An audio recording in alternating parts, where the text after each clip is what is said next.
Assalamualaikum warahmatullahi wabarakatuh. Selamat sore anak-anakku yang soleh dan soleha, serta seluruh pemirsa yang ada di rumah.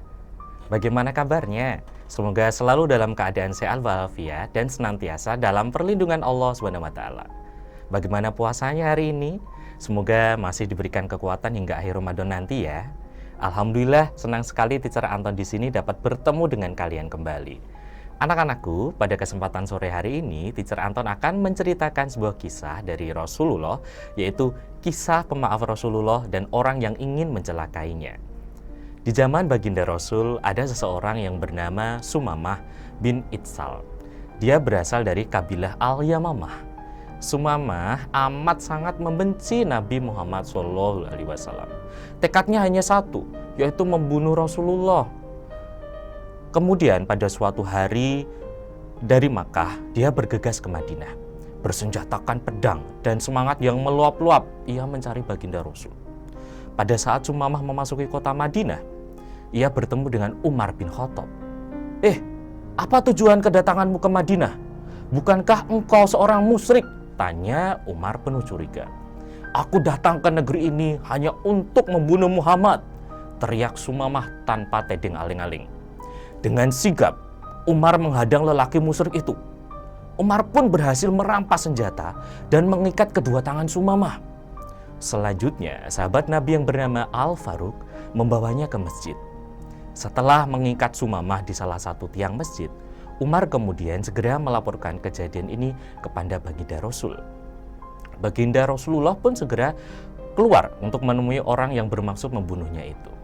Setibanya di tempat itu, beliau mengamati wajah Sumamah, kemudian bertanya kepada para sahabatnya, apakah ada di antara kalian yang sudah memberinya makan?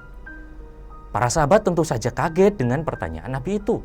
Bahkan Umar yang sejak tadi menunggu perintah Rasulullah untuk membunuh orang ini, seakan tidak percaya dengan apa yang didengarnya.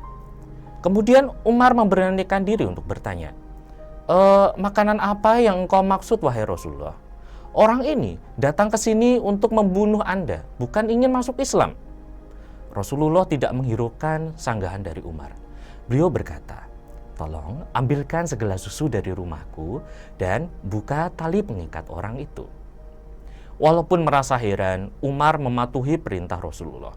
Setelah memberi minum Sumamah, Rasulullah dengan sopan berkata kepadanya, ucapkanlah la ilaha illallah, tiada Tuhan selain Allah.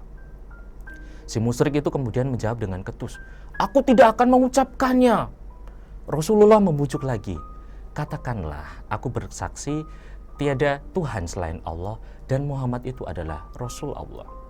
Namun Sumamah tetap berkata dengan nada keras, aku tidak akan mengucapkannya. Para sahabat Nabi yang turut menyaksikan adegan ini menjadi geram terhadap orang yang tidak tahu untung tersebut.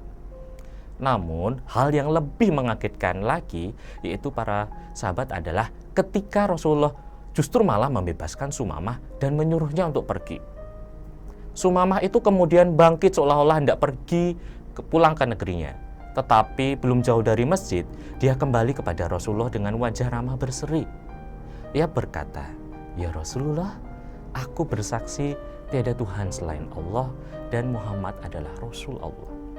Rasulullah kemudian tersenyum dan bertanya, mengapa engkau tidak mengucapkannya ketika aku memerintahkan kepadamu? Sumamah kemudian menjawab, aku tidak mengucapkannya ketika engkau masih belum membebaskanku, karena khawatir ada yang akan menganggap aku masuk Islam karena hanya takut kepadamu. Namun setelah engkau bebaskan, aku masuk Islam semata-mata karena mengharap keridhaan dari Allah. Kemudian di sebuah kesempatan, Sumamah bin Itsal berkata, ketika aku masuki kota Madinah, tiada yang lebih kubenci dari Muhammad. Tetapi setelah aku meninggalkan kota itu, tiada seorang pun di muka bumi ini yang lebih kucintai selain Muhammad Rasulullah. Anak-anakku yang soleh dan soleha, inti cerita pada sore hari ini adalah kita sebagai umat Islam diperintahkan untuk memaafkan kesalahan orang lain kepadanya. Rasulullah pernah bersabda, orang yang hebat bukanlah orang yang menang dalam sebuah pergulatan.